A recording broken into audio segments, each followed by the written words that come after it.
Well, a short time ago, Andrew Harding sent us this from the Gare du Nord, one of the main stations in Paris. So this is the scene inside the Gare du Nord.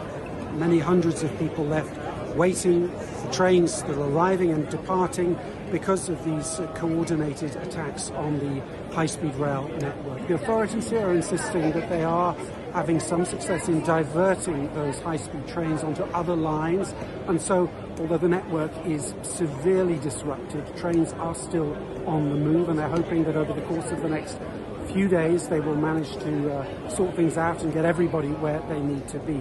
This is a time, of course, exceptionally busy for tourists, people arriving in Paris for the Olympic Games, but also for Parisians leaving the city for their summer holidays. The mood here, very calm, a lot of security around, police, soldiers and so on, but people here basically waiting for news about these delayed trains and hoping things will be resolved fairly soon. Andrew Harding there in Gare du Nord. Well, our correspondent Katie Gornall is in Paris. She gave us the latest on the disruption. This is a huge deal, causing chaos at Parisian rail stations. Hundreds and hundreds of thousands of passengers affected. Eurostar trains being cancelled and delayed. After that attack, which organisers are saying was clearly coordinated, arson attacks on junction boxes connected to the rail lines.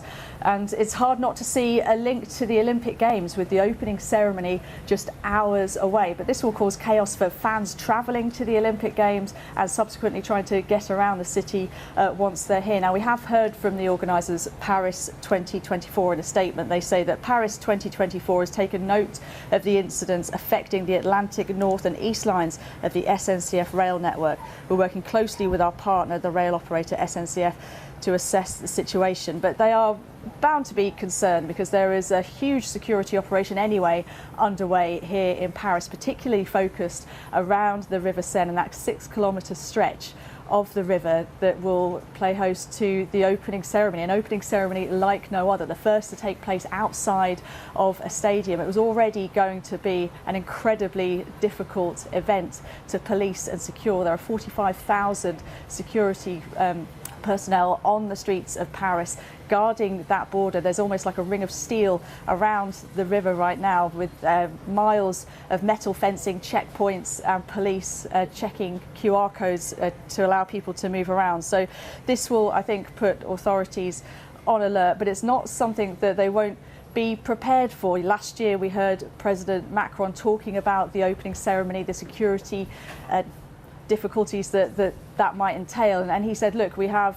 contingency plans in place, a plan A, B and C should we need to do that. Now, there's no indication that that is the case just yet. As I say, Paris 2024 are monitoring the situation, and they'll just be hoping that this event, the opening ceremony, can flow freely when it gets underway in a few hours' time. As I say, an unprecedented opening ceremony. Hundreds of boats are set to sail down the River Seine carrying 10,000 athletes. There's going to be officials, dignitaries from all around the world watching this, as well as 300,000 spectators on the River Seine itself.